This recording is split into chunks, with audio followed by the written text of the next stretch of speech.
सुभाष जी, पहले तो हम ये पूछना चाहते हैं आपसे कि आप ताल कब रिलीज कर रहे हैं?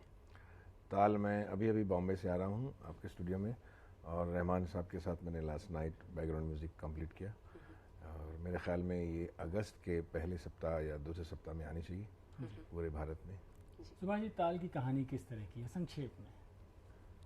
अगर मैं कहानी बता दूंगा तो आपको फिल्म देखने का क्या मज़ा आएगा, लेकिन संक्षिप्त में ये कहानी देखने का मजा और ही है सर। जी हाँ, लेकिन कहानी जो है वो एक लड़की की है जो उत्तर भारत में हिमाचल प्रदेश में चंबा में रहती है, और एक फोक सिंगर हैं आलोकनाथ, उनकी 3 बेटियां हैं, और ये एक प्रेम कहानी है, लव स्टोरी है कि एक लड़की वो अपनी ज़िंदगी में 2 लड़कों को मिलती है, और वो ये देखती है कि आजकल के जो लड़के हैं उनकी नज़र में प्यार की क्या परिभाषा है, एंड उस वो अनुभव से गुज़रती है कि प्यार क्या डिवाइन है, या प्यार जो है वो एक गिव एंड टेक है, या सिर्फ लेन देन है, या प्यार एक ज़रूरत है, या प्यार एक आध्यात्मिक बात है।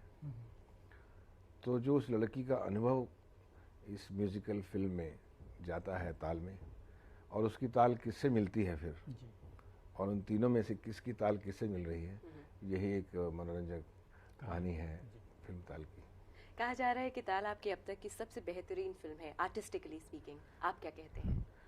मैं ये कहूँगा कि ताल फिल्म बनाते हुए मुझे बहुत आनंद आया, और मुझे लगा कि मैं एज ए डायरेक्टर और एज ए राइटर काफ़ी आगे बढ़ रहा हूँ, एक डेवलपमेंट है, और जो मेरी जिम्मेदारी है कि लोग चाहते हैं कि सुभाष कहीं से हम एक अच्छी फिल्म देखें और कोई भी उल जुलूल बातें ना हों उसमें, और वो जिम्मेदारी को रख के मैंने ये फिल्म बनाई, और उसमें मनोरंजन भी हो,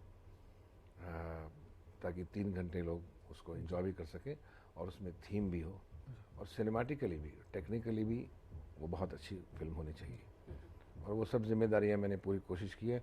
और मैंने ये कहूँगा कि फिल्म कर्ज या हीरो के बाद जितना एंजॉय मैंने इस फिल्म को बनाने में किया है, मैंने ऐसा कभी नहीं हुआ मेरे साथ। सुभाष जी, आप अपनी तमाम फिल्मों की स्क्रिप्ट और स्क्रीन प्ले खुद ही क्यों लिखते हैं? क्योंकि फिल्म जो है वो एक आदमी का दृष्टिकोण होता है। वो एक दिमाग, एक राइटर या एक डायरेक्टर किसी भी ह्यूमन एक्सपीरियंस को लेकर फिल्म बनाता है, या किसी इशू को लेकर या किसी थीम को लेकर बनाता है। तो अगर मैं बात कर रहा हूँ और मेरे साथ मेरे भाई या मेरी बहन भी साथ बात करने लगे, और दोनों एक ही टॉपिक पे बात हो, और आपकी नज़र कभी इधर कभी इधर कभी इधर, तो आप उसको समझ नहीं पाएंगे। इसी तरह से जो संवाद है, जो स्टेटमेंट है फिल्म की, वो एक ही आदमी दे सकता है, उसी का बिलीफ है कि वो क्या कहना चाहता है। तो ये बहुत ही अच्छा होता है कि जब डायरेक्टर राइटर भी होता है और डायरेक्टर भी होता है, तो वो अपना जो एक्सप्रेशन है वो डेफिनेट और मुकम्मल दे सकता है, नहीं तो हमेशा अधूरा और कंफ्यूज लगता है। और ये प्रिविलेज मुझे मिला कि मैं राइटर भी हूँ और डायरेक्टर भी हूँ। एक और चीज़ है कि हिंदी सिनेमा में ये कहते हैं कि हिंदी सिनेमा हीरोइंस को ऑथर बैक रोल नहीं देता, लेकिन ताल में ऐसा नहीं है, ताल में आपने दिया है, तो क्या इससे कोई परंपरा टूटी है? नहीं, ऐसी बात नहीं। हमारे हिंदी सिनेमा में भारतीय नारी के ऊपर और लड़कियों के ऊपर भी फिल्में बहुत बनी हैं। पर आजकल की बात करें जो कमर्शियल सिनेमा है, क्यों, आप देखिए परदेश फिल्म जो थी वो एक लड़की की कहानी थी, गंगा की कहानी थी, और अगर कुछ कुछ होता भी देखिए अगर मेन स्ट्रीम सिनेमा में, तो वो भी एक लड़की की कहानी थी जी। ध्यान से देखा जाए तो ऐसा कुछ नहीं है कि लड़का है, आदमी है या स्त्री है, उसके ऊपर कहानी नहीं बनती है। हम ज़्यादा ये देखते हैं कि किसके दृष्टिकोण से ये कहानी अच्छी लगेगी, ये अनुभव जो है ये आदमी के पॉइंट ऑफ व्यू से है या एक औरत के पॉइंट ऑफ व्यू से है। तो ये कहानी ताल जो है, क्योंकि एक औरत के दर्द की, उसके अनुभव की, उसकी परीक्षा की, उसके जो चैलेंजेस आज मिल रहे हैं 21st सेंचुरी में उस लड़की को, ताल की कहानी में जो ये लड़की है वो 20वीं सदी की है, जो कि वो 21वीं सदी में गुजर रही है। वो देखती है MTV के लोग हैं, वो देखती है ये मॉडर्न लोग हैं, इनकी थिंकिंग अलग है, ये इनका प्यार की परिभाषा अलग है। तो जिस तरह से जो उसकी स्ट्रगल है वो, और आज की लड़की की स्ट्रगल हमारे लड़कों से ज़्यादा है, इसलिए ताल की कहानी हमें लड़की की लिखनी पड़ी, लड़के की नहीं। तो उसकी ज़िंदगी में तरह तरह के मुकाम आते हैं, सिचुएशंस चेंज होती हैं, एम्बियंस चेंज होते हैं, वो बॉम्बे आती है, वो विदेश जाती है, वो तरह तरह के लोग, और किस तरह से वो हर सिचुएशन को चैलेंज समझ के उसको पार करती रहती है। तो जाहिर है कि वो कहानी लड़की के दृष्टिकोण से होनी चाहिए। बिल्कुल, उसमें ही दर्द है और उसी में ही मनोरंजन है। ऐश्वर्या राय को अभी तक सिनेमा एक डॉल, एक गुड़िया के रूप में इस्तेमाल करता रहा है, ऐसा क्यों? आपको क्यों लगता है ऐसा हुआ है? क्योंकि देखिए, ऐश्वर्या राय के साथ, बेचारी के साथ ऐसा कुछ गड़बड़ हुआ जो किसी एक्ट्रेस के साथ नहीं हुआ। जब भी हम किसी भी न्यू कमर नई लड़की को लेते हैं, तो जैसे हमने माधुरी को इंट्रोड्यूस किया या मीनाक्षी को या महिमा को, तो लोग जब नई लड़की की पिक्चर देखने जाते हैं तो उन्हें मालूम नहीं होता कि ये लड़की कैसी है, उन्होंने उसको देखा नहीं होता बात करते हुए, और वो लगता है कि ये बेचारे बड़े ही साधारण घर से होगी और अब ये एक्ट्रेस बन के ये रोल कर रही है, तो उससे थोड़ी उसकी सिंपैथी होती है, क्योंकि शी इज कमिंग फ्रॉम जमीन, वो नीचे अर्थ से आ रही होती है, लोगों में ही सही। हाँ, तो जो कैरेक्टर करती है उसको वो लोग एक्सेप्ट कर लेते हैं। ऐश्वर्या राय के साथ दुर्भाग्यवश, ये भाग्य कह लीजिए या दुर्भाग्य कह लीजिए, ये हुआ कि वो जब आई तो मिस वर्ल्ड बन के स्क्रीन में आई जी। तो लोगों ने पहले ऐश्वर्या राय को मिस वर्ल्ड के नाम से जाना। अगर आप ध्यान से देखिए ऐश्वर्या राय की कहानी में कि वो मिस वर्ल्ड भी बनी तो कैसे बनी, क्योंकि वो तो एक सिंपल फैमिली की लड़की है जिसमें जो खूबसूरत थी, जिसका दिल खूबसूरत था, जिसकी आंखें खूबसूरत थी, उसको भेजा गया एक कंपटीशन में पूरी दुनिया में विश्व सुंदरी के, और वहाँ उसकी ब्यूटी को देख के, उसकी सिंपलिसिटी को देख के उन्होंने उसको मिस वर्ल्ड बनाया। अब हुआ क्या कि मिस वर्ल्ड के बाद जितने कॉस्मेटिक, साबुन, तेल बेचने वाले लोग थे वो उसके ऊपर चढ़ गए कि भैया आप हमारी एड में काम करो, और उसको प्लास्टिक बना दिया फेस को, कुछ करौन पहना दिया, कुछ ड्रेसेस पहना दिए, कुछ बाल ठीक कर दिए। वो कुछ घबरा गई, एक साधारण सी लड़की थी, उसको टेलीविजन पे दिखा दिया लोगों ने, ये मिस वर्ल्ड है। अब वो प्लास्टिक मॉडल बन गई लोगों की नज़र में, जो सिंपल लड़की मिस वर्ल्ड बनती।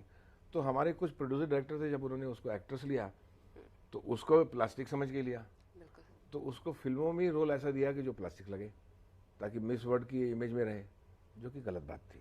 तो आप उन्हें एज एन एक्ट्रेस तो इसीलिए ताल में हमने जब उन्हें लिया तो हमने सबसे पहले ऐश्वर्या राय से एक बात कही कि देखिए, याद रखिए कि फिल्म में एक आर्टिस्ट होती है लड़की, एक एक्ट्रेस होती है, उसमें मॉडल नहीं होती है। तो सबसे पहले मुझे आपकी जो ये इमेज है एज ए मॉडल और मिस वर्ल्ड, ये तोड़नी है।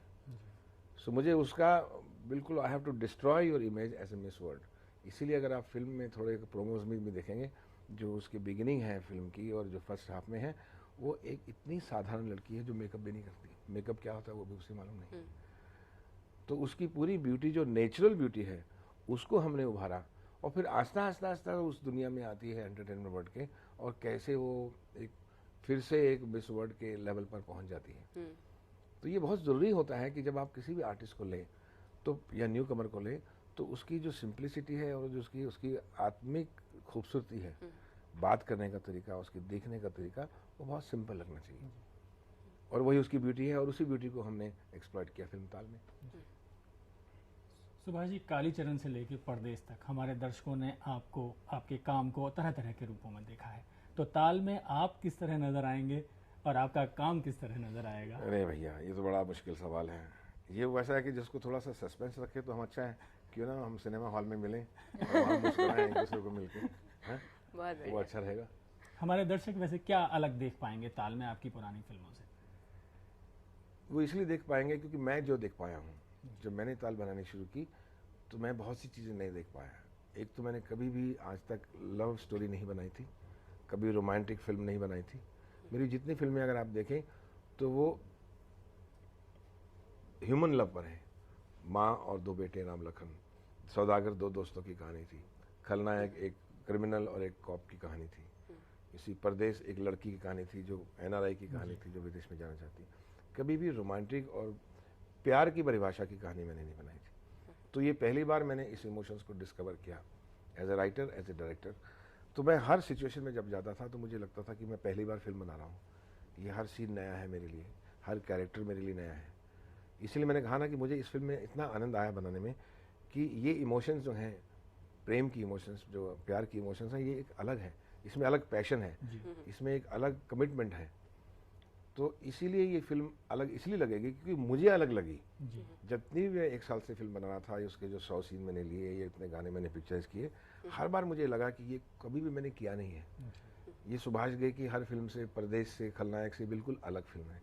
अगर मुझे ये एक्सपीरियंस हुआ है, मुझे वो दर्द हुआ है, उस सीन्स के ऊपर मैं मुस्कुराया हूँ, रोया हूँ, तो लोग भी रोएंगे, लोग भी पहली बार मुक्ता आर्ट्स ने जो है एक संगीत प्रधान फिल्म बनाई। हाँ, संगीत प्रधान तो हमारी तकरीबन सभी फिल्में होती हैं। 6 गाने तो आप सुपर हिट रहता है, डाकू की फिल्म में भी इसमें वाकई ताल है। 6 गाने तो आप डाकू की फिल्म में भी बनाते हैं और एक क्राइम फिल्म में भी बनाते हैं। म्यूजिकल तो हमारी हर फिल्म होती है। जब मैं खास अगर आप कहेंगे कि ताल म्यूजिकल फिल्म क्यों है, क्योंकि इसके जो कैरेक्टर्स हैं सब सिंगर्स हैं, डांसर्स हैं, तो पूरी इसकी जो नरेशन है फिल्म की वो इतनी म्यूजिकल है कि फिल्म जब आप देखेंगे तो पहले फ्रेम से लास्ट फ्रेम तक आपको पूरी फिल्म एक गीत लगेगी। आपको लगेगा कि ये पूरी व्याख्या जो की है सुभाष ने, ये एक गीत की तरह है। द होल ताल फिल्म इज वन सॉन्ग। अब आप पूछिए कि ताल फिल्म जो है मैंने टाइटल क्यों रखा, इसीलिए रखा ताकि लोग ये समझें कि ताल जो है एक म्यूजिकल फिल्म है। हमारा सबसे बड़ा चैलेंज था कि लव स्टोरी के बाद कि इसका टाइटल क्या रखा जाए। टाइटल के लिए मुझे एक बहुत नफरत थी कि इसका टाइटल मोहब्बत नहीं होना चाहिए, दिल सनम जानम फलाना, हम मर जाएंगे, भिग जाएंगे, ढक जाएंगे, ढुक जाएंगे, कर जाएंगे, ये कुछ ऐसा नहीं होगा। इसी प्यार होता है, मेरा दिल है, होता है, हो रहा है, प्यार हो रहा है, प्यार नहीं होगा, क्या ये प्यार है। तो ये सब जो 10, 12, 15 टाइटल थे, इनसे मुझे घबराहट होती थी कि अगर मैंने वो ट्रेडिशनल टाइटल रखे तो मैं भी उसी तरह से एक ऑर्डिनरी फिल्म बनाऊंगा। तो फिर फिल्म करते करते तो मुझे मेरे असिस्टेंट ने कहा कि साहब ये फिल्म अगर आपकी म्यूजिकल है तो कोई म्यूजिकल नाम होना चाहिए। तब मेरे दिमाग में आया कि ताल जो है वो वाइब्रेशन है, जैसे आपकी हमारी ताल मिलती है। हम कहते हैं कि ताल से ताल मिला, भाई उनसे हमारी ताल नहीं मिलती। अगर ताल मिलती है तो प्रेम बढ़ता है। तो ये ताल एक प्रेम का ही एक रिप्रेजेंटेटिव वर्ड है। क्या आप ए आर रहमान के काम से संतुष्ट हैं? बहुत बहुत खुश हूँ मैं उनके काम से, क्योंकि ए आर रहमान जो म्यूजिक डायरेक्टर हैं वो एक पहले म्यूजिक डायरेक्टर हैं जो कि पूरे विश्व के म्यूजिक का ज्ञान उनको है। ए आर रहमान को कहेंगे आप चाइनीज़ म्यूजिक देने के लिए तो वो भी दे सकते हैं, अगर आप हिमाचल का कहेंगे फोक सॉन्ग तो वो भी दे सकते हैं, क्योंकि उनके पास कर्नाटका क्लासिकल, हिंदुस्तानी क्लासिकल और वेस्टर्न क्लासिकल तीनों की नॉलेज है। सेकंड थिंग कि he is a combination of art and science, कि वो कंप्यूटर में बैठ के भी पूरा म्यूज़िक जो है वर्ल्ड का सुन सकते हैं और उसकी कम्बिनेशंस इतने खूबसूरती से बनाते हैं। तीसरी जो सबसे खूबसूरत चीज़ है उनमें कि वो बहुत ही ईश्वर के भक्त हैं, वो बहुत नमाजी हैं और बहुत डिवाइन है। अगर आप देखें तो उनकी हर जगह में 786 लिखा हुआ है ऐसी, और कोई भी चीज़ वो अल्लाह के बिना नाम लिए शुरू नहीं करते। इसीलिए उनके गीतों में और संगीत में आप भले वो डांस नंबर हो, एक सेंस ऑफ डिवाइनिटी, एक आध्यात्मिक जो चीज़ होती है वो आप पाएंगे, स्पिरिचुअलिज्म पाएंगे। इसलिए सूफी गाना जो है हमारा इश्क बिना क्या जीना यारो, अगर आप देखिए तो जब उन्होंने गाना बजाना शुरू किया म्यूज़िक रूम में, बख्शी जी से मैं वो बोल लेके आया तो मैंने बोला ये है रहमान करना है, तो उन्होंने जब शुरू पहला रिदम बजाया तो उसमें वो मजीरा था। तो जब मजीरा शुरू होता है तो मैंने बोला भैया ये तो मरवा देगा, ये तो भजन बनाने वाला है, मुझे तो कुछ एक रोमांटिक गाना चाहिए। तो मैंने बोला रहमान आप क्या कर रहे हैं? बोले आप जरा सुनिए फिर मुझे बताइए। तो फिर उन्होंने जब वो किया और वो धुन शुरू की, तारारी रा ओ, सो एक खिंचाव आया मुझे। फिर मैंने सब्र किया, फिर उन्होंने आगे बढ़े, फिर सब्र किया। तो उस तरह से वो इश्क बिना क्या जीना यारो, इश्क बिना क्या मरना, अगर आप देखिए तो उसमें डिवाइनिटी कितनी है। वो गाना पहली बार आपको भले स्लो लगेगा, दूसरी बार भी लगेगा, तीसरी बार आपको वो गाना खींचना शुरू होगा। तो उसकी जो प्योरिटी है वो हमारे कैरेक्टर्स में है, हमारे फिल्म के कैरेक्टर में थी।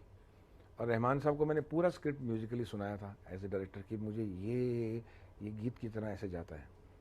तो he was very happy with the script कि ये पहली बार कोई डायरेक्टर है जो पूरा म्यूजिकल नोट्स के ऊपर एक कहानी और स्क्रिप्ट मेरे सामने लेके आया है। इसलिए उन्होंने बहुत मेहनत की। हम दोनों 58 रातें जागे हैं, क्योंकि रहमान साहब रात को काम करते हैं। रात को 8 बजे शुरू करते हैं, सुबह 7 बजे तक करते हैं। वो कहते हैं जब पूरी दुनिया सो जाती है तब मेरे में पूरी शक्ति आती है और तो मैं इस क्रिएशन में और इस रचना में मैं रम जाता हूँ। और वाकई ही रमते हैं। हमारे बेस्ट गाने जो हैं इस ताल में, आप आशा भोसले ने जो गाना गाया वो सुबह 6 बजे आके गाया, 5 बजे। हाँ, तो जितने भी गाने हमारे हो गए, या सिंगर्स ने 4 बजे गाया या सुबह 6 बजे गाए, जबकि लोग उठ रहे होते हैं इसी और सो रहे होते हैं। लेकिन उसकी जो सेंस ऑफ डिवाइनिटी है और ऑनेस्टी है वो रहमान में एक शक्ति है। सिर्फ उसका प्रॉब्लम थोड़ा हिंदी का था, पर हिंदी के लिए हम थे और आनंद बख्शी थे। तो आनंद बख्शी के बोलों ने भी उसको बहुत मदद की जो आज इतना बड़ा हिट हुआ ताल का म्यूज़िक, उसमें शब्दों का और पोइट्री का बहुत बड़ा हाथ है। तो ये कॉम्बिनेशन बहुत अच्छा हमारा बन गया और मुझे खुशी है कि आज पूरे देशों में या विदेशों में, भारत में ये म्यूज़िक हर जगह आस्ता आस्ता आस्ता सबको कर्णप्रिय लग रहा है। हमें पूरा विश्वास है कि म्यूज़िक की तरह म्यूज़िक तो हिट होगा ही, साथ ही ये फिट भी मेजर हिट रहेगी आपकी पुरानी फिल्मों की तरह। बस होनी चाहिए जी। हमारा काम सिर्फ यह है कि हम, हमारी ड्यूटी कि हम अच्छी फिल्म बनाएं। बाकी चलना ना चलना ऊपर वाले के हाथ में है और हमारी ऑडियंस के हाथ में है कि टोटलिटी में उनको कैसे अच्छी लगती है। पर इतना मैं ज़रूर कहूँगा कि ये फिल्म अच्छी तो है, अब कितनी चलेगी वो आप देख लीजिए। ताल के बारे में इतने विस्तार से बातचीत करने के लिए आपका बहुत बहुत शुक्रिया सुभाष जी। Thank you.